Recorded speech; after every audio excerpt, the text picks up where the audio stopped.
Rarely known except to those on the West Coast, Silicon Valley Bank, founded in 1983 and headquartered in Santa Clara, California, was the 15th largest bank in the United States and was the largest bank in Silicon Valley based on local deposits with a 26% market share as of June 30th, 2016. It quickly became the go-to bank for many technology startups and provided specialized banking services to the tech industry, including venture capital funding, mergers, and acquisitions. In 2021, SVB received deposits in excess of $180 billion.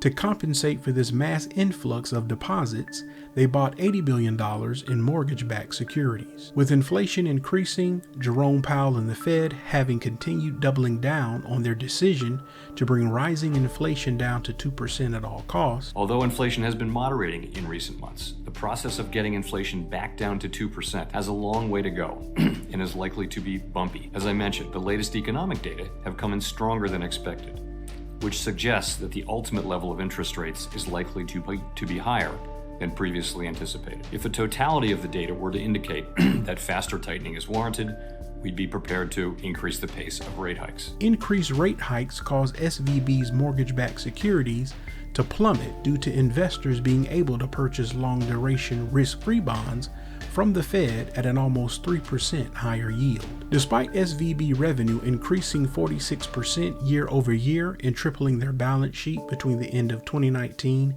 and March 2021, SVB CEO Greg Becker made an ill-fated decision to sell some of their portfolio for a cash safety net, consisting of $21 billion of securities, resulting in an after-tax loss of $1.8 billion in the first quarter of 2023. At the same time, Silvergate Bank, one of crypto's most important banks, announced liquidation of all of its assets.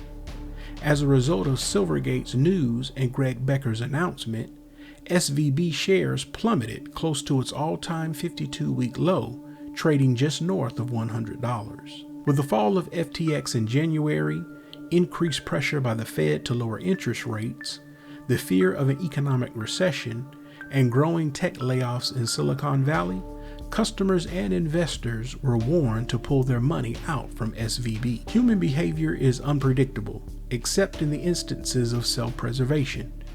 Greg Becker failed to consider how his actions would be perceived by SVB customers. Despite announcing a safety net of the company's assets, another bank declared its collapse. These announcements were unfortunately perceived to be related. Watch next. Peter Thiel fooled every Bitcoin investor.